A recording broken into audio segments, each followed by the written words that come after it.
Assalamualaikum warahmatullahi wabarakatuh. Perkenalkan, nama saya Ramadhani dengan ujung NIM 015. Saya dari kelas A Indralaya.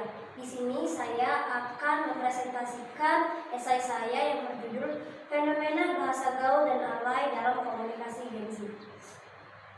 Bahasa Indonesia merupakan identitas bangsa yang harus dijunjung tinggi dan dilestarikan. Sebagai bahasa nasional, bahasa Indonesia berperan penting untuk mempersatukan keberagaman yang ada di Indonesia.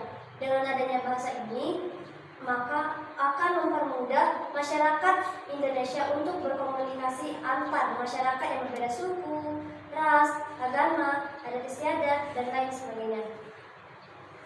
Pada generasi saat ini terdapat variasi bahasa yang populer di kalangan remaja, yaitu bahasa gaul.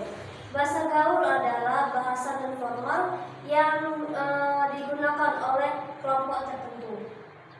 Bahasa ini digunakan untuk melihatkan ciri khas dari individu tersebut.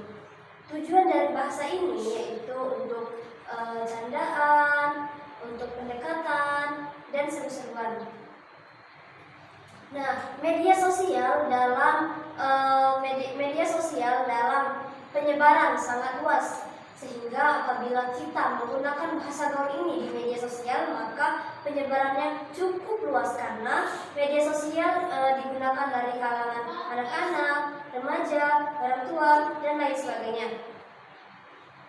Nah, di media sosial penggunaan bahasa ini yaitu dimulai dari kata yang disingkat seperti siapa menjadi SYP, di mana menjadi DMN, dan penggabungan antara angka dan huruf-huruf seperti siapa menjadi S41P4 dan apa menjadi 4P4.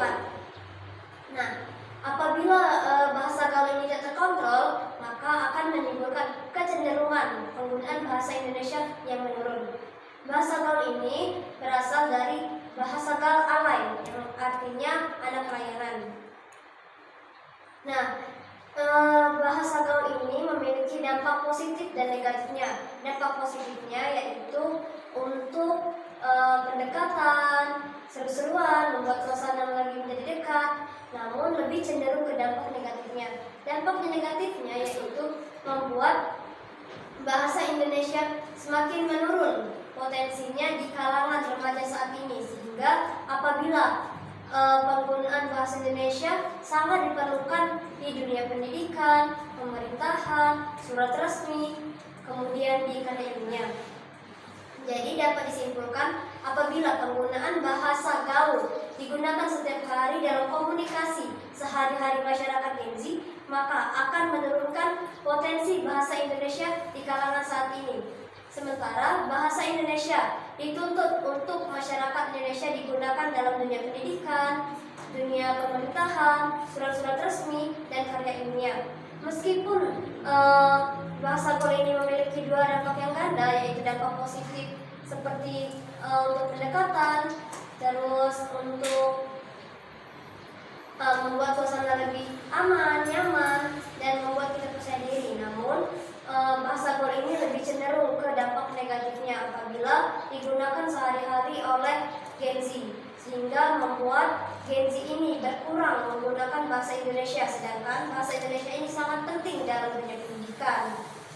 Demikian video dari saya. Apabila ada kata-kata yang salah, saya minta maaf. Kepada Allah saya pengampun, saya akhiri. Wabillahi taufiq wal hidayah. Wassalamualaikum warahmatullahi wabarakatuh.